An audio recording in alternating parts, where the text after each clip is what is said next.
Hello everyone, welcome to coders and developers club. आज हम लोग बेसिक मैथ्स के कुछ इंपॉर्टेंट डीएसए कॉन्सेप्ट्स एक्सप्लेन करेंगे जो कि कोडिंग इंटरव्यूज और कम्पिटिटिव प्रोग्रामिंग में बहुत ही फ्रिक्वेंटली यूज होते हैं। तो आज हम लोग डिस्कस करेंगे number of digits in a number, number of divisors, prime number checking and sieve algorithm and GCD और HCF using Euclidean algorithm. And also we will discuss about some built-in function to use GCD easily and CPP. So without wasting any time, let's start the video. Basically हमारा आज का पहला topic है number of digits in a number n. तो मान लीजिए आपको एक नंबर दिया हुआ है 18567, n इक्वल टू 18567, ठीक है। तो आपको इसमें क्या काउंट करना है कि इसकी डिजिट्स कितनी है। तो हम लोग इसमें बेसिक कॉन्सेप्ट क्या सोचेंगे कि इसको क्या करते हैं, 10 से डिवाइड करते चले जाते हैं। और जैसे ही जब तक जीरो नहीं आएगा तब तक डिवाइड करते रहेंगे, और जैसे ही जीरो आएगा वैसे ही स्टॉप हो जाएंगे, मतलब रुक जाएंगे। ऐसे करके हम इसकी और डिजिट्स काउंट कर लेंगे। तो जैसे कि एक फंक्शन हम लोगों ने पूछा कि एक फंक्शन के अंदर हम लोगों ने बना लिया कि, क्योंकि हम लोग मॉड्यूलर प्रोग्रामिंग रखते हैं। मॉड्यूलर नहीं, मतलब बेसिकली हम लोग फंक्शंस के फॉर्म में अपना कोड लिखते हैं तो वो इजी पड़ता है कि हम रियूज रियूज कर पाते हैं उसको। तो जैसे हम लोगों ने यहाँ पे पास किया एक नंबर एन है जिसका हमको काउंट करना है। तो हम लोगों ने एक वेरिएबल बनाया इंट सीएनटी इक्वल टू 0। इससे क्या करेंगे, हम लोग काउंट करते जाएंगे कि कितनी बार लूप हमारा चला है। तो हम लोगों ने व्हाइल लूप यूज किया। व्हाइल लूप क्यों यूज किया, फॉर क्यों नहीं किया, क्योंकि हमको पता नहीं था कि कितनी बार हमको बेसिकली नंबर, मतलब कितनी बार हमको काउंट करना है, क्योंकि नंबर तो बड़ा भी हो सकता है। तो इसलिए हम लोगों ने ऐसा किया। तो हम लोगों ने क्या किया, एक नंबर एन लिया, ठीक है। उसको क्या कर रहे हैं, हर हर स्टेप में 10 से डिवाइड करते चले जा रहे हैं, काउंट को प्लस प्लस करते चले जा रहे हैं। तो ऐसे करके जो हमारा सीएनटी आएगा, सीएनटी लास्ट में नंबर ऑफ डिजिट्स को स्टोर करेगा। तो हमारा ये बेसिक अप्रोच है। ठीक है, तो अब हम इसकी कुछ मतलब इंटरनल चीजें देखेंगे जिससे हम लोग इसको और अच्छे से समझ पाए। तो आप लोग एक चीज देखिए कि जो हमारा लूप है, लूप की जो मतलब लूप का जो इनर बॉडी, ये वाला N T plus plus and N divide by equal to N, ये वाली जो बॉडी है, ये मतलब जितने, अगर किसी भी नंबर एन में के डिजिट्स थी तो वो के बार चला है, ठीक है। और ये के बार लाइन चलेंगी। और ये जो कंडीशन चेक है, क्योंकि जब भी व्हाइल लूप चलता है तो उससे पहले वो क्या करता है, कंडीशन चेक करता है। कंडीशन चेक जो हो रहा है, कंडीशन चेक हो रहा है के प्लस वन टाइम्स। कैसे, जैसे ये आप लोग देखिए एन एन 18,566 था। तो हम लोगों ने इसमें क्या किया, देखिए 6 टाइम ये क्या कर रहा है, लूप की जो कंडीशन चेक हो रही है। बट बट ये देखिए, जैसे ही स्टार्टिंग के 5 टाइम्स क्या है, लूप रन हो रहा है, इधर भी लूप रन है, इधर भी है, इधर भी है, इधर भी है, इधर भी है। But last bar loop run नहीं होगा। ठीक है, तो बेसिकली हम लोगों ने क्या इससे देखा कि जो हमारा लूप है वो 5 के टाइम्स रन करेगा और के प्लस वन टाइम्स मतलब कंडीशन चेक होगी, ठीक है। तो यही हम लोगों ने इसको जनरलाइज कर दिया कि अगर नंबर की है, उस नंबर के डिजिट्स हैं, तो जो लूप की बॉडी होगी वो के टाइम्स रन करेगी। और जो व्हाइल कंडीशन चेक होगी वो के प्लस वन टाइम होगी, ठीक है। तो अब अगर अब मान लीजिए कि हमको निकालना है कि कितनी बार कितनी बार मतलब हमारी लूप चला है। तो उसके लिए हम लोग क्या करेंगे कि जैसे एन है तो वो एन को हम लोग एक चीज ऑब्जर्व करेंगे, हम हर हर स्टेप में क्या कर रहे हैं, 10 से डिवाइड करते चले जा रहे हैं। तो यहाँ पे एन एन मैं लिखना भूल गया, सॉरी। उसके बाद N N divide by 10 and then N by 10 square N by 10 cube. And कब तक चलेंगे, जब तक एन एन जीरो नहीं हो जाएगा तब तक चलते जाएंगे। तो ये हमारी क्या है कि कुछ नहीं है बल्कि एक जीपी सीरीज है। क्योंकि आप लोग ऑब्जर्व करते जा रहे हैं कि हम हर स्टेप में क्या 10 से डिवाइड होते चले जा रहे हैं, तो एक कॉमन रेशियो क्या आ रहा है, 10 का कॉमन रेशियो आ रहा है हर दो डिजिट्स के बीच में। तो मान लीजिए हमारा लूप जो ये जीपी सीरीज है, ये इसकी मतलब ये के टर्म्स है, मतलब कि के बार ये हमारा लूप चला, क्योंकि वही तो है ये एन, जो इतनी बार हमारा एन मतलब जो लूप की बॉडी है जितनी बार रन करेगी वही तुम्हारी number of digits in GP हो जाएगी। तो मान लीजिए के टाइम से रन किया, जो हमारी लास्ट टर्म क्या होगी, एक चीज आप देखिए, जो लास्ट टर्म होगी वो होगी एन डिवाइड बाई 10 की पावर की, क्योंकि आप देख रहे हैं पहली बार n divide by 10 square, n divide by 10, n divide by 10 square and then n divide by 10 cube and so on. आप लोग देख सकते हैं कि ये हर बार 1 2 एंड 3 होता चला है। यहाँ पे 1 था, यहाँ 2 हुआ, यहाँ 3 हुआ। तो 10 की जो पावर है वो सीरियल वो एपी के फॉर्म में बढ़ रही है एक एक करके। तो हमारे लास्ट टर्म जो क्या हो जाएगी, n डिवाइड बाई 10 की पावर के, ओके। तो लास्ट टर्म अब हमको, क्योंकि लूप कब स्टॉप होगा, जब लास्ट टर्म जीरो हो जाएगी। तो लास्ट टर्म हमारी जीरो, हम लोगों ने माना कि लास्ट टर्म जीरो होगी, लास्ट टर्म जीरो होगी मतलब n डिवाइड बाई 10 की पावर की क्या हुआ है, जीरो हो गया। तो आप लोग एक चीज़ देखिए कि जो इंटीजर डिवीज़न होता है, उसमें क्या होता है कि n डिवाइड बाय 10 की 0 कब हो सकता है? जब n जो होगा 10 की पावर k से छोटा होगा। जैसे अगर 5 को 10 से डिवाइड मतलब अगर हमको हमारे पास k की वैल्यू 10 है, तो 0 से लेके n तक की वैल्यूज़ पे जब भी हम 10 से डिवाइड करेंगे तो 0 आएगा। तो हमारा n लेस देन हम लोगों ने इससे क्या हम लोगों ने कंक्लूजन निकाला कि n जो है 10 की पावर k से छोटा है। तो यहाँ से हम लोगों ने अपना लॉग दोनों साइड ले लिया तो k greater than log 10 n हो गया और k की वैल्यू जो निकल गई log 10 n और प्लस 1 निकल के आई। मतलब अप्रॉक्स मान के चले क्योंकि हम लोगों ने ग्रेटर माना तो इंटीजर मान लिया तो एक इंटीजर एक्स्ट्रा मान लिया, ठीक है? और उसके बाद जो हमारा number of times loop run किया, तो हम लोगों ने क्या देखा जैसे log 10 n प्लस 1 बार किया। आप लोग एक चीज़ देखिए कि जो number of time loop run किया है, वही हमारा मोस्टली वही हमारी टाइम कॉम्प्लेक्सिटी है। तो टाइम कॉम्प्लेक्सिटी हम निकाल सकते हैं कि O ऑफ log 10 n हो जाएगी, क्योंकि हम लोग यहाँ पे देखा था log 10 हम लोग ने यहाँ पे देख लिया था इस वजह से। तो हमारी टाइम कॉम्प्लेक्सिटी कितनी निकल गई log 10 n। इसको ऐसे आप लोग ऐसे भी सोच सकते हैं कि आप लोग हर हर स्टेप में 10 से डिवाइड करते जा रहे हैं और जब भी डिविजिबिलिटी का कॉन्सेप्ट आता है तो वहाँ पे लॉग लॉग लेते हैं और जितनी से डिवाइड डिवाइड करते हैं वो बेस में चला जाता है लॉग के। ओके, तो ऐसे हमारा फर्स्ट टॉपिक एंड होता है। तो अब हम लोग अपने सेकंड टॉपिक को स्टार्ट करने वाले हैं। तो हमारा सेकंड टॉपिक है number of divisors of a number n। तो हमको एक नंबर गिवन है, मान लीजिए n इक्वल टू 36। उसको हम उसके हमें टोटल डिवाइजर्स निकालने हैं। टोटल डिवाइजर्स मतलब कितने नंबर से वो डिवाइड हो सकता है। तो मान लीजिए इसमें हम लोग ब्रूट फोर्स अप्रोच क्या है कि हम लोग ये सोचें कि हम लोग 1 से लेके 36 तक लूप चलाएंगे और हर हर टाइम हम लोग चेक करेंगे कि क्या वो जैसे 36 है तो क्या वो 1 से डिवाइड हो रहा है, क्या 2 से डिवाइड हो रहा है, 3 से डिवाइड हो रहा है। ऐसा कब तक करेंगे जब तक वो 36 मतलब उससे छोटा रहेगा। तो ये हमारा मतलब ब्रूट फोर्स अप्रोच है, बट ये एफिशिएंट अप्रोच नहीं है। तो इसका एफिशिएंट अप्रोच क्या है कि मतलब optimise and efficient efficient approach है कि हम लोग क्या करें कि आप लोग इधर देखिए। जैसे कि ये डिवाइजर पेयर्स हैं, हम लोग इसे क्या पेयर चेक करें। जैसे n इक्वल टू 36 था, तो हम लोगों ने पहले 1 से किया तो 1 into 36, 2 into 18, 3 into 12, 4 into 9, 6 into 6, 9 into 4, 12 into 3, 18 into 2, 36 into 1। ये आपका ब्रूट फोर्स अप्रोच था। बट हम इसको थोड़ा सा ऑप्टिमाइज कर सकते हैं। आप लोग देखिए कि यहाँ से ये रूट एन स्टार्ट हुआ है।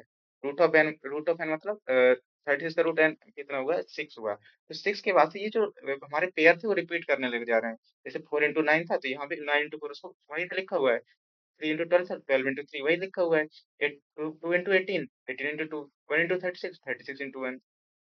सर हम लोग अगर चाहें तो हम लोग क्या करें कि रूट एन तक ही हम लोग सिर्फ चेक करेंगे, उसके बाद हम लोग चेक ना करें और इधर पे ही हम लोग क्या करेंगे, इसको दो बार काउंट कर लेंगे। क्यों डाउट दो बार काउंट कर लेंगे, क्योंकि वन भी हमारा डिवाइजर है और 36 की डिवाइजर है। तो एक एक चीज हम लोग यहाँ से ऑब्जर्व कर पाए कि अगर आई जो है एन को डिवाइड कर रहा है, मतलब आई आई क्या आई के नंबर 1 2 3 4 जो भी है, अगर वो एन को डिवाइड कर रहा है, एन डिवाइड बाई आई भी मतलब एन का एक डिवाइजर होगा। जैसे अगर 36 था तो 1 अगर डिवाइड कर रहा तो 36 भी डिवाइजर था, 2 अगर डिवाइड कर रहा तो 18 भी था। ऐसे करके हम लोग क्या कर सकते हैं कि रूट एन में ही हम लोग तो सारे डिवाइजर्स चेक कर पा रहे हैं। मतलब ऐसे देखने में तो लग रहा है कि क्या 36 है तो हम लोग सिर्फ 6 बार में मतलब हम लोग ने सिर्फ 4 ही स्टेप्स तो बचा है। पर जैसे जैसे नंबर बड़ा होता जाएगा वैसे रूट एन की वैल्यू बड़ी होती जाएगी, एन की वैल्यू भी बड़ी होती जाएगी। तो ये हमारा ज्यादा एफिशिएंट है और ऑप्टिमाइज्ड वे है नंबर ऑफ डिवाइस चेक करने का। तो वही हम लोगों ने लिखा हुआ है कि अगर आई डिवाइड करता है एन को तो एन डिवाइडेड बाई उसका डिवाइजर होगा। और इससे हम लोग को क्या एक ही बार में दो डिवाइजर्स मिल जाएंगे। लेकिन जैसे आई इक्वल टू जब भी एन डिवाइड बाई आई हुआ, मतलब कि जब भी n परफेक्ट स्क्वायर हुआ, जैसे 36 परफेक्ट स्क्वायर था, तो हम लोगों ने जो रूट एन है मतलब 6 इंटू 6 था, तो लास्ट टाइम के 6 इंटू 6 वहां पे हम लोग दो बार काउंट नहीं करना है, हमको सिर्फ एक ही बार काउंट करना है। तो हम लोग एक कंडीशन लगा के चलेंगे कि जब भी I equal equal to N divide by I होगा तो हम लोग सिर्फ एक ही बार काउंट करेंगे, अदरवाइज हम लोग दो बार काउंट करेंगे, ठीक है? तो यही हम लोगों ने कोड लिखा हुआ है अपना कि हम लोगों ने एक फंक्शन बनाया हुआ है काउंट डिवाइजर्स करके, उसके अंदर हम अपना नंबर पास कर रहे हैं और नंबर पास कर रहे हैं और उसमें एक हम लोग ने वेरिएबल बना लिया है काउंट इक्वल टू 0 करके। ठीक है, तो हमारा लूप है, लूप में हम लोग क्या कर रहे हैं, हर स्टेप में हम लोग क्या कर रहे हैं, एन मोड मतलब N modulo I equal to 0 check कर रहे हैं। जैसे ये 0 हो जा रहा है तो उसके बाद हम लोग एक कंडीशन और लगा दे रहे हैं कि एन डिवाइड बाई आई, अगर आई के मतलब बराबर होगा एन डिवाइड बाई आई, मतलब उसका जो सेकंड पेयर था तो उसके बराबर होगा। जैसे 36 था तो 6 इंटू 6 किया, तो अगर 6 के बराबर आ गया, मतलब सेकंड पेयर फर्स्ट पेयर के बराबर आ गया, तो सेकंड डिवाइजर फर्स्ट डिवाइजर के बराबर आ गया इन अ पेयर। तो हम लोग एक ही बार काउंट करेंगे, अदरवाइज 2 बार काउंट करेंगे, ओके? और ये i into I less than equal to n, मतलब हम लोगों ने सिर्फ रूट एन टाइम ही लूप को चलाया है। ये I square less than equal to N, मतलब I less than equal to root N ही लिखा हुआ है, आप लोग कंफ्यूज मत होइएगा। तो इसका मतलब अगर हम लोग n इक्वल टू 36 को लेके देखें, कितनी बार चला है? I into I less than equal to 36 तक चला, मतलब I less than equal to 6 तक चला है। डिवाइजेस हमको यहाँ से पूरे फाउंड हो जाएंगे, 1, 36, 2, 18, 3, 12, 4, 9, 6। टोटल डिवाइजेस कितने आ गए? 9 आ गए। टाइम कॉम्प्लेक्सिटी कितनी आई? टाइम कॉम्प्लेक्सिटी आई O of root of N, क्योंकि ये जो लूप है सिर्फ रूट ऑफ एन टाइम चला था। ठीक है, तो ये टाइम कॉम्प्लेक्सिटी डायरेक्ट हम लोग आप लोग ऑब्जर्व कर सकते हैं। तो हमारा इसमें की ऑब्जर्वेशन क्या थी कि डिवाइजर्स जो है हमेशा पेयर्स में अकर करते हैं। तो इससे और रूट ऑफ एन के ताकि हमारे सारे डिवाइजर्स फाउंड हो जाते हैं। ठीक है, तो अब हम लोग अपने नेक्स्ट टॉपिक की तरफ चलते हैं। आज का हमारा तीसरा टॉपिक है प्राइम नंबर। तो प्राइम नंबर क्या होता है कि जो जो भी नंबर एक वन से एंड इटसेल्फ मतलब खुद से डिवाइड हो जाता है वो प्राइम नंबर होता है। तो प्राइम नंबर चेक करने के लिए आप लोग क्या सोचेंगे कि जैसे डिवाइजेस होते हैं उसके टू ही होते हैं प्राइम नंबर्स के। तो ब्रूट फोर्स अप्रोच क्या है कि आप लोग चेक करें कि वन से लेके एन तक की रेंज में, क्योंकि एन से बड़ा तो कोई नंबर उसको डिवाइड कर नहीं पाएगा, ऑब्वियस सी बात है कि फाइव है तो सिक्स तो उसको कभी डिवाइड करेगा नहीं। तो ब्रूट फोर्स अप्रोच क्या है कि हम लोग चेक करें कि वन से लेके एन तक उसके कितने डिवाइजर्स हैं। तो मतलब हम एक ब्रूट फोर्स अप्रोच क्या होती है कि वन से लेके एन तक चेक करेंगे, पूरा ही चेक करेंगे और उसके टोटल डिवाइजर्स काउंट करेंगे। अगर टोटल डिवाइजर्स अगर उसके टू हैं तो वो प्राइम नंबर है, अदरवाइज वो प्राइम नहीं है। तो ब्रूट फोर्स अप्रोच क्या है कि आप लोग आई से लेकर एन तक चेक कर रहे हैं, काउंट प्लस प्लस करते चले जा रहे हैं। अगर काउंट की वैल्यू टू है तो प्राइम है, अदरवाइज वो प्राइम नहीं है। लेकिन इसको थोड़ा सा और एफिशिएंट बना सकते हैं बाय द वे ऑफ, मतलब जैसे हम लोगों ने डिवाइजेस चेक किए थे, वैसे हम लोग इसमें भी क्या कर सकते हैं, किसी भी नंबर को प्राइम चेक करने के लिए और एफिशिएंट कर सकते हैं। हम लोगों ने क्या किया कि ऑप्टिमाइज अप्रोच की यूजिंग डिवाइजर प्रॉपर्टी। हम लोग क्या कर रहे हैं कि हम लोग क्या करेंगे, लूप को सिर्फ रूट एन तक ही चेक करेंगे, क्योंकि रूट एन तक ही सारे डिवाइजेस हमको मिल जाते हैं। तो अगर उधर तक ही सारे डिवाइजेस मिल जाएंगे तो क्यों हम लोग रूट एन से आगे एन तक हम लोग काउंट करें। ठीक है, तो हम लोग जैसे एन इक्वल 36 था तो हम लोग क्या किया, रूट एन तक चेक कर रहे हैं। 1 into 36, 2 into 18, 3 into 12, 4 into 9, 6 into 6। ठीक है, तो रूट एन के बाद तो पेयर रिपीट ही कर रहे हैं। तो हमारा ऑप्टिमाइज कोड क्या हो गया, तो हम लोगों ने कुछ नहीं, बस यहाँ पे I into I less than equal to N रखा है। बाकी कोड पूरा सिमिलर है। और जैसे C N T equal to two हो रहा है तो प्राइम कर दे रहे हैं, अदरवाइज वो प्राइम नहीं होगा। ठीक है, तो टाइम कॉम्प्लेक्सिटी क्योंकि रूट यहाँ पे सिर्फ हम लोग I into I less than equal to N तक, मतलब I I square less than equal to N, और कह सकते हैं इसको I less than equal to root N तक ही चेक कर रहे हैं। तो मतलब रूट एन बार ही हमारा लूप चल रहा है। तो टाइम कॉम्प्लेक्सिटी कितनी हो जाएगी, रूट ऑफ एन हो जाएगी। यहाँ पे हमारी क्या ऑब्जर्वेशन क्या थी कि प्राइम नंबर्स के एग्जैक्टली टू डिवाइजर्स होते हैं। और हम लोगों ने वो डिवाइजर्स का जो हम लोगों ने और पेयर्स जो होते हैं क्योंकि रूट एन तक ही आकर कर जाते हैं, तो हम लोगों ने सिर्फ रूट एन तक चेक किया। तो ये हमारा थर्ड टॉपिक भी इस तरह से एंड होता है। अब हम लोग अपने चलते हैं नेक्स्ट टॉपिक। हमारा नेक्स्ट टॉपिक है सेव एल्गोरिथम। सेव एल्गोरिथम समझने से पहले हम लोग एक क्वेश्चन है कि अगर आपको मान लीजिए किसी गिवन रेंज में नंबर ऑफ प्राइम नंबर्स निकालना है, या फिर कौन कौन से नंबर्स ऐसे हैं जो प्राइम है वो निकालना है, तो आप लोग क्या करेंगे। तो बेसिक आइडिया आप थर्ड टॉपिक से आप लोग क्या सोचेंगे कि हम लोग क्या करेंगे, हर नंबर पर इटरेट करेंगे उस पूरी रेंज में, और उसके बाद उसके डिवाइजर्स निकालेंगे। अगर उसके नंबर ऑफ डिवाइजर्स अगर टू होंगे तो वो प्राइम हो जाएगा, अदरवाइज वो नॉन प्राइम हो जाएगा। ऐसे ऐसे करके हम हर नंबर पर ट्राई करेंगे। बट इससे क्या होगा कि हमारी कॉम्प्लेक्सिटी टाइम कॉम्प्लेक्सिटी बहुत ही ज़्यादा हो जाएगी। क्यों हो जाएगी ज़्यादा, क्योंकि आप पहले हर नंबर पे ट्रेड कर रहे हैं, उसमें एन एन एन टाइम हो जाएगा। और फिर उस हर नंबर के लिए आप लोग स्क्वायर रूट ऑफ में एन एन में डिवाइजर चेक कर रहे हैं। तो ऐसे N square root of N में टाइम कॉम्प्लेक्सिटी चली जाएगी, जो कि बहुत ही ज़्यादा हाई हो जाएगी। तो इसको सॉल्व करने का एक ऑप्टिमाइज तरीका है सीव एल्गोरिथम।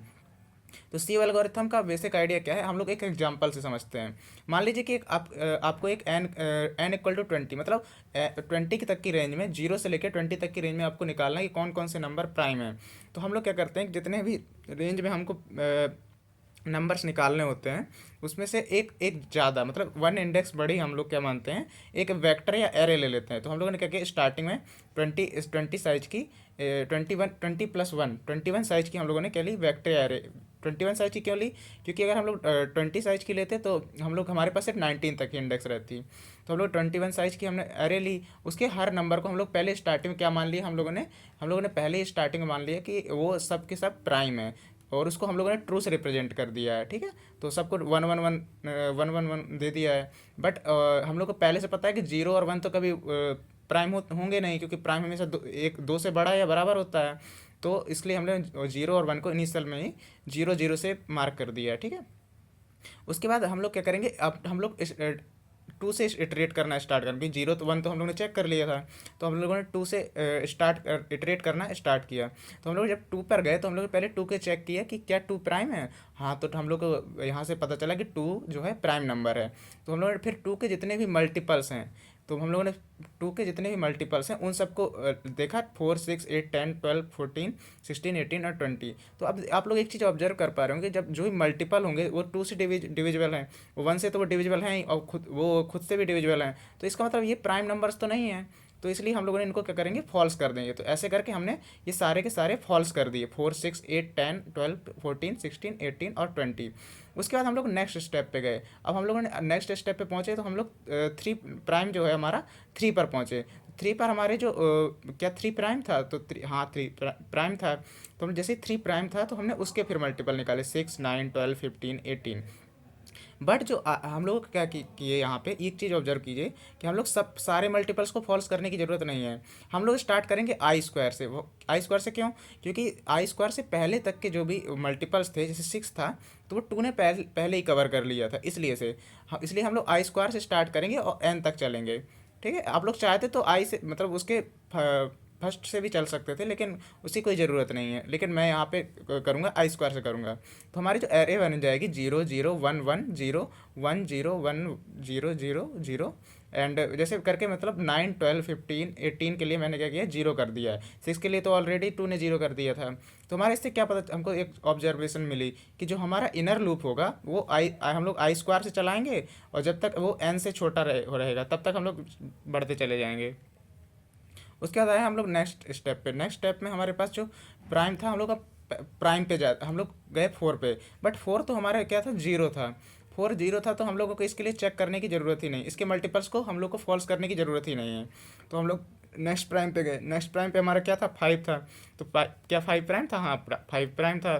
तो अब हम लोग इसके सारे मल्टीपल्स को नॉन प्राइम कर देंगे। तो हम लोगों ने क्या 10 15 20 करेंगे।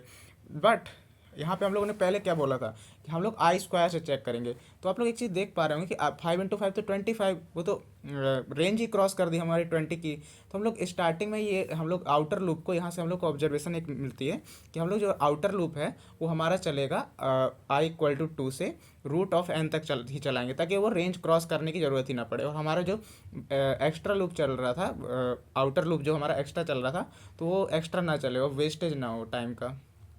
ठीक है, उसके बाद हमारा जो फाइनल इससे हमारा क्या होगा अब, क्योंकि √n तो फाइव फाइव जो मतलब √20 तो फोर था, अप्रोक्स फोर था। बट हमारा तो फोर से ऊपर चला गया, फाइव चला गया, तो इसलिए हम लोगों ने यहाँ पे स्टॉप कर दिया। तो हमारे जो यहाँ से हम लोग देखेंगे कि जो एरे थी 0 0 1 1, तो यहाँ पे जो जीरो जीरो है वो क्या रिप्रेजेंट कर रहे हैं कि जो हमारे नंबर हैं वो नॉन प्राइम है। तो 0 1 नॉन प्राइम है, यहाँ से टू टू प्राइम है, थ्री प्राइम है, फोर फाइव फाइव प्राइम है, 6 7 प्राइम है, 8 9 10 11 प्राइम है, 12 13 प्राइम है, 14 15 16 17 प्राइम है। उसके बाद 18 और 19 प्राइम है। ठीक है, तो इससे हमारे ये फाइनल प्राइम्स निकल गए। तो इसी का हमने यहाँ पे कोड लिखा हुआ है। तो हम लोगों ने क्या बनाया, एक वेक्टर बनाया हुआ है, वेक्टर फंक्शन बनाया जो वेक्टर को रिटर्न करेगा। तो हम लोगों ने यहाँ पे फंक्शन बनाया जैसे यहाँ पे हमको 0 से 20 तक की रेंज निकाली, तो इंट एन कर दिया हम लोगों ने। तो मतलब इंट एन करके पास की हुई है वैल्यू। तो यहाँ पे हम लोगों ने एन का, जैसे मैंने आपको बोला था, एक साइज बढ़ा हम लोगों ने यहाँ पे प्राइम वेक्टर बना लिया है। यहाँ पे बूल ले लिया गया है, ट्रू को रिप्रेजेंट करेगा प्राइम से, और वन वो फाल्स से रिप्रेजेंट करेगा नॉन प्राइम को। यहाँ पे हम लोग इंटीजर लेके जीरो और वन से और मान के भी कर सकते थे, बट मैंने यहाँ बोल लेके किया है। उसके बाद हम लोगों ने क्या किया, स्टार्टिंग में प्राइम ऑफ जीरो और प्राइम ऑफ वन को क्या कर दिया, फॉल्स कर दिया, क्योंकि हम लोग को पता था कि वो नॉन प्राइम है। उसके बाद हम लोग ने टू से √n तक i² n, ये i <= √ऑफ n भी है, मतलब इसको बोला जा सकता है। तो हम लोग i = 2 से i² n तक हम लोग आउटर लूप चला। उसके बाद हम लोग क्या किए, फिर उसके बाद कंडीशन चेक हो रही है कि क्या वो प्राइम है। अगर प्राइम है तो उसके जितने भी मल्टीपल्स थे i² से n, तो j+= i क्यों, क्योंकि हमको मल्टीपल निकाले, थ्री थ्री से फिर +3 मतलब 6 ही होगा, या मतलब सॉरी थ्री थ्री के जो 9, फिर 9 से +3 12 होगा, 12 से फिर 15 होगा, 6 फिर 15 से 18 होगा। और जब तक ए लेस देन और इक्वल टू एन होगा तब तक हम उसको फॉल्स करते चले जाएंगे। देखो इसमें ये भी हो सकता है कि एक से ज़्यादा बार हम लोग एक ही नंबर को फॉल्स बना रहे होंगे, तो उससे कोई दिक्कत नहीं है। तो हमारी जो टाइम कॉम्प्लेक्सिटी, अब हम लोग बात करते हैं, तो इस तरह से हमारी जो लास्ट में जो हमारी प्राइम वेक्टर बनेगी, वो हमारी वो ये वाली वेक्टर होगी। ये वाली वेक्टर हम लोग लास्ट में रिटर्न कर रहे होंगे, ये वाली। ठीक है। तो हमारा जो टाइम कॉम्प्लेक्सिटी होगी, इसकी टाइम कॉम्प्लेक्सिटी हम निकालें, टाइम कॉम्प्लेक्सिटी कैसे निकालेंगे कि जैसे हम आउटर लूप है वो कितनी बार रूट एन तक चल रहा है, और जो हर प्राइम के लिए जितने भी प्राइम नंबर्स थे उन सब के लिए जो हमारा लूप रन कर रहा है N divide by I times कर रहा है। तो हमारे टोटल ऑपरेशंस कैसे देख सकते हैं इनर लूप में, कि वो पहले 2 प्राइम थे तो n/2 उसके लिए चलेगा, क्योंकि 20 था तो 20 के लिए हम लोग 10 बार हम लोग लूप चलेगा। और फिर 20 के लिए 20 को लिए 2 को लेकर 10 बार चलेगा, ऐसे 20 को लेके 3 से 6 बार चलेगा। तो ऐसे ही मतलब अगर n है तो n/2 2 के लिए, और n/3 3 के लिए, n/5 5 के एन बाई सेवन 7 के लिए, मतलब जितने प्राइम नंबर्स हैं उन सब के लिए। तो ऐसे करके हमारी एक सीरीज बनेगी। तो अगर हम इसमें n कॉमन ले लें तो ये क्या आएगा, 1/2 plus 1/3 plus 1/5 plus 1/7 plus so on. तो मतलब ये जो हमारा गिवन कोड था उसके लिए हमारा जो कॉम्प्लेक्स, अगर हम इससे एन कॉमन ले लें तो 1/2 प्लस 1/3 इसको हम रिप्रेजेंट कर सकते हैं मैथ में अगर आप लोग इसका प्रूफ देखेंगे तो आपको प्रूफ मिल जाएगा 1/2 से 1/2 प्लस 1/3 प्लस 1/5 प्लस 1/7। इसका कहीं भी प्रूफ देखेंगे आपको मिल जाएगा। यहाँ पे मैं उसमें टाइम नहीं वेस्ट करूँगा। तो उसका जो 1/2 प्लस 1/3 प्लस 1/5 प्लस 1/7 है, ऐसे करके जो सीरीज बनती है उसकी वैल्यू होती है log 2। यहाँ बेस 2 मिसिंग है, और यहाँ पे भी log 2 n, log 2 base log 2 n। ठीक है। तो और n मैंने कॉमन ले लिया था, तो भाई मेरा इनर लूप हो गया। तो इनर लूप मेरा n log 2 बेस n बार चल रहा है। और जो मेरा आउटर लूप था वो रूट ऑफ एन। तो अगर मैं रूट ऑफ एन में उसको ऑब्जर्व, और रूट ऑफ एन है क्योंकि आप लोग एक चीज़ देख सकते हैं कि जो आउटर लूप था वो कोई हैवी टास्किंग नहीं कर रहा है। वो सिर्फ अगर अगर वो नंबर प्राइम नहीं है तो वो ऐसे ही पूरा कोड चल ही नहीं रहा है, वो नेक्स्ट लाइन पे चला जा रहा है। तो वो उतना ज़्यादा हैवी टास्क में नहीं कर रहा है जब, लेकिन जो इनर लूप है वही हैवी टास्क करने के लिए रिस्पॉन्सिबल है। तो हमारा जो टाइम कॉम्प्लेक्सिटी होगी, वो टाइम कॉम्प्लेक्सिटी क्या आएगी, O of N of log of N. ये बेस टू है दोनों। तो इसमें हमारी की ऑब्जर्वेशन क्या थी कि हम लोग सब पहले एक वेक्टर बनाएंगे, वेक्टर वो भी एक जितनी हमको रेंज चाहिए उससे एक साइज बड़ी, और उतने साइज के हम लोग वेक्टर बनाएंगे। और जो उसके नंबर्स होंगे उनको इस तरह से हम लोग सोचेंगे कि उसके जो नंबर्स हैं वो इंडेक्स से रिप्रेजेंट हो। और सबको स्टार्ट विथ क्या करेंगे, 1 से स्टार्ट करेंगे, मतलब सबको ट्रू मान के स्टार्ट करेंगे। उसके बाद उसके जो जो भी नंबर प्राइम है उसके सारे मल्टीपल्स को नॉन प्राइम करते चले जाएंगे। तो इस तरह से हमारे जो एंड में हमको एक प्राइम वेक्टर मिलेगी, जो जो कि हमारे जिसमें से हमारे सारे प्राइम नंबर्स मिल जाएंगे। उससे हम उसका यूज करके हम लोग ईजिली ओ ऑफ एन में कितने भी नंबर्स का कितने भी रेंज में हम लोग प्राइम निकाल पाएंगे। ठीक है। तो ये हमारे बेसिक आइडिया था। और तो इसी तरह हमारे ये टॉपिक एंड होता है। अब हम लोग अपने बढ़ते हैं नेक्स्ट टॉपिक पे। सो हमारा नेक्स्ट टॉपिक है greatest common divisor. Greatest common divisor क्या होता है, the largest number that device both number. अगर हम लोग को दो नंबर दिए हैं और हमको उनसे पूछा जाए कि इनका ग्रेटेस्ट कॉमन डिवाइजर निकालो, तो हम लोग का जो ब्रूट फोर्स अप्रोच क्या आपके दिमाग में आती होगी कि जैसे मान लीजिए आपको 6 और 15 का ग्रेटेस्ट कॉमन डिवाइजर निकालनी है, तो आप लोग क्या सोचेंगे कि देखिए एक चीज़ आप लोग ऑब्जर्व कर सकते हैं, जो 6 और 15 के बीच में जो नंबर हैं जैसे 7 8 9 10, वो 10 11 12 13 14, इन ये कभी भी जीसीटी नहीं हो सकता है, क्योंकि वो नंबर हमेशा मिनिमम नंबर जो होगा उससे बड़ा हो जाएगा। तो वो मिनिमम नंबर को तो डिवाइड कभी करेगा नहीं।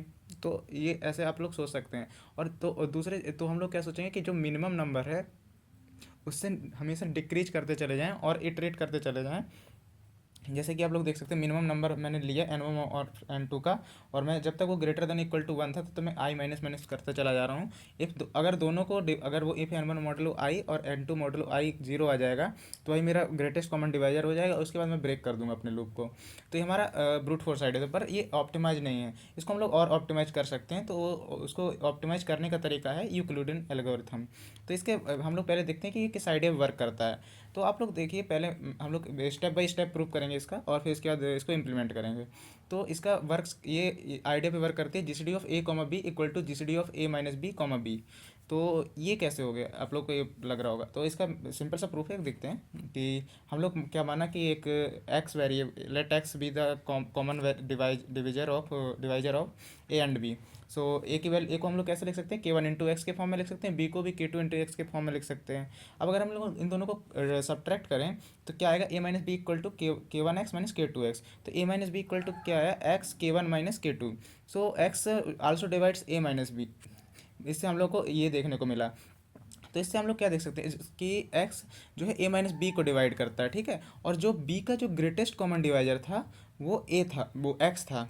तो x को a माइनस बी को भी डिवाइड करता रहा है और b को भी डिवाइड कर रहा है। तो इससे हम लोग क्या एक चीज़ निकाल सकते हैं कि G C D of a minus B comma B equal to G C D of a comma B. But इससे तो इसको अभी इससे ये बहुत ज़्यादा टाइम लग लेता है, लेकिन हम अभी हम लोग इसको देखते हैं G C D of A minus B comma B को कैसे यूज कर सकते हैं। कि हमको अगर जी सी डी ऑफ 20, 15 का निकालना है तो हम लोग क्या करेंगे, पहले क्योंकि G C D of A minus B comma B था, तो बी 20 - 15 5 कॉमा 15, अब 15 - 5 10 कॉमा 5, 10 - 5 5 कॉमा 5, 5 - 5 0,5। और जैसे ही वन साइड जीरो आएगी, अदर साइड क्या हो जाएगा, हमारा ग्रेटेस्ट कॉमन डिवाइजर, क्योंकि जीरो तो जी सी डी हो नहीं सकता है, ठीक है। तो हमारा जो जी सी डी यहाँ पे क्या आ गया, 5 आ गया। बट ये बहुत ज़्यादा टाइम ले रहा है, अभी बहुत ज़्यादा टाइम ले रहा है। तो इसके लिए दूसरा अप्रोच क्या हो सकता है कि हम लोग क्या करें कि G C D of A comma B जो होगा, G C D of A model of B comma B होगा। तो इसके लिए क्या कर सकते हैं हम लोग कि इसको हम लोग जैसे ऐसे देख सकते हैं कि G C D of A comma B, G C D of A model of B comma B के बराबर कैसे हुआ। तो हम लोग क्या कर सकते हैं कि जी सी डी ऑफ 20,15 हमको निकालना था, तो हम लोग क्या किया, G C D of 15, 20 model of 15, ठीक है। तो 20 मॉडल 15 क्या हो गया, 5 हो गया। तो जी सी डी ऑफ 15,5, उसके बाद G C D of 5,15 model of 5, तो जी सी डी ऑफ 5,0। तो हमारा आंसर क्या आ गया, जी सी डी ऑफ आंसर क्या आएगा, 5 आएगा, क्योंकि वन साइड जीरो हुई तो अदर साइड हमारा क्या हो जाएगा, जी सी डी हो जाएगा। तो ऐसे हम लोगों ने ये चीज़ नोटिस की कि G C D of A model of B से हम लोग G C D of A comma B equal to G C D of A model of B comma B where A greater than B, ये हमारा generalise form हो जाएगा। और ये हम लोग कब तक करते रहेंगे, जब तक continue till one becomes zero then other is G C D, okay. तो ये हमारा यूक्लिडियन एल्गोरिथम का मतलब जनरल वर्किंग होती है, ठीक है। तो इसका इसका इम्प्लीमेंटेशन देखते हैं अब कि हम लोग को ए और बी का हमको जी सी डी निकालना है। तो हम लोग को क्या करेंगे, एक लूप चलाएंगे while a greater than zero and B greater than zero. और जब तक ए ग्रेटर देन बी, ए ग्रेटर देन बी होगा तो ए के अंदर ए मॉडल बी कर देंगे, और बी अगर होगा तो बी ग्रेटर देन और इक्वल टू ए होगा तो B equal to B model A कर देंगे। और जैसे ए अगर ए इक्वल टू जीरो आया तो हम लोग सी आउट बी कर देंगे, क्योंकि अदर साइड को हम लोग जी सी डी होगा। और जैसे ही अगर बी इक्वल मतलब अगर ए जीरो नहीं आया तो ऑब्वियस सी बात है कि अदर साइड जीरो हुआ होगा according to this condition, A greater than zero and B greater than zero, मतलब एक एक तो जीरो हुआ ही होगा तभी ये लूप ब्रेक हुआ है, ठीक है। तो इस तरह से हमारा जी सी डी मिल जाएगा हमको। तो हमारा इसमें की ऑब्जर्वेशन क्या था कि अगर वन साइड बिकम्स जीरो तो अदर साइड क्या हो जाएगा, जी सी डी हो जाएगा, ओके। अब इसका टाइम कॉम्प्लेक्सिटी देखते हैं। टाइम कॉम्प्लेक्सिटी कैसे देख सकते हैं कि जो हमारी वैल्यू है हर स्टेप पे रिमाइंडर से क्या हो रही है, रिड्यूस होती चली जा रही है। तो जो नंबर ऑफ स्टेप्स कितने किसके प्रोपोर्शनल में होंगे, log of minimum of A comma B. तो हमारी फाइनल कॉम्प्लेक्सिटी कितनी आ गई, O of log of minimum of A comma B, ठीक है। तो अब हम देखते हैं कि मतलब इसको फास्टर वे में कैसे कॉन्टेस्ट के टाइम पे कैसे यूज कर सकते हैं। तो उसके लिए हम हमारे पास जी एच टी एल ने एच टी एल में कुछ फंक्शन जी सी डी के फंक्शन होते हैं, जैसे कि जो हमारा जी सी सी का कंपाइलर है वो प्रोवाइड करता है हमको एक underscore G C D of A comma B से हम लोग क्या निकाल सकते हैं, दो नंबर का जी सी डी निकाल सकते हैं। इसके लिए एक हेडर फाइल इंक्लूड होती है जिसका नाम है एल्गोरिथम, ठीक है। और ये इंटरनली क्या यूज करती है, यूक्लिडियन एल्गोरिथम यूज करती है। सिमिलरली एक जो स्टैंडर्ड C++17 है वो हम लोग को फंक्शन प्रोवाइड करती है G C D of A comma B direct. और इसके लिए हम लोग इसके लिए भी एक हेडर फाइल इंक्लूड करनी पड़ती है, हैशटैग इंक्लूड न्यूमेरिक। ये भी इंटरनली यूक्लिडियन एल्गोरिथम यूज करती है। तो ऐसे हम लोग ने देखा कि कैसे आप लोग विल्टन जो सी पी पी के अंदर जी सी डी के फंक्शंस हैं और जो यूक्लिडियन एल्गोरिथम है उनसे कैसे आप लोग किसी भी दो नंबर्स का जीसीडी निकाल सकते हैं। तो अब आप लोगों ने देखा होगा मैंने क्या किया, पहले आपको यूक्लिडियन एल्गोरिथम समझाई, उसके बाद बिल्ट इन सीपीपी फंक्शंस बताए। तो अगर मैं आपको डायरेक्ट ये बता देता तो आप लोग कभी जानने की कोशिश ही नहीं करते कि इंटरनली वर्किंग कैसे हो रही है दो नंबर्स के जीसीडी निकालने के लिए। तो आप कभी भी अगर आपको कोई कोई भी चीज़ डायरेक्ट बताई जा रही है तो आपको हमेशा प्रूफ्स जो होते हैं वो आपके माइंड को और भी ज़्यादा शार्प करते हैं। तो इस तरह से आप लोग सोच सकते हैं कि कैसे आप लोग और इंटरनली चीज़ों को ऑब्जर्व कर सकते हैं। ठीक है, तो तो इस तरह से हमारे टॉपिक यूक्लिडियन एल्गोरिथम ओवर होता है। और हम लोगों ने इसमें देखा कि यूक्लिडियन एल्गोरिथम के बारे में जाना, और हमने फिर उसके बाद कुछ जीसीडी फंक्शंस के बारे में जाना। ठीक है, तो इस तरह से हमारा ये टॉपिक भी एंड हो जाता है। आज हमने देखा कि कैसे सिंपल मैथमेटिकल ऑब्जर्वेशंस यूज करके हम ब्रूट फोर्स सॉल्यूशंस को काफ़ी ऑप्टिमाइज कर सकते हैं। जैसे कि हमने देखा कि डिविजन बेस्ड प्रॉब्लम्स में हमेशा लॉगरिथमिक कॉम्प्लेक्सिटी आती है, और फैक्टर रिलेटेड प्रॉब्लम्स जो होती हैं रूट एन तक रिड्यूस हो जाती हैं, और जो रेंज प्राइम फाइंडिंग्स होती हैं उसके लिए सी एल्गोरिथम सबसे बेस्ट होती है, और जीसीडी के लिए यूक्लिडियन एल्गोरिथम सबसे एफिशिएंट मेथड है। ये सारे कॉन्सेप्ट्स डीएसए के फाउंडेशन में आते हैं। और आगे मतलब रिकर्जन है, और नंबर थ्योरी के और एडवांस टॉपिक्स हो गए, और कम्पिटिटिव प्रोग्रामिंग में बहुत ज़्यादा हेल्प करती है करते हैं। तो आज के लिए बस इतना ही। थैंक यू एवरीवन, और मिलते हैं नेक्स्ट वीडियो में। तब तक के लिए बाय बाय।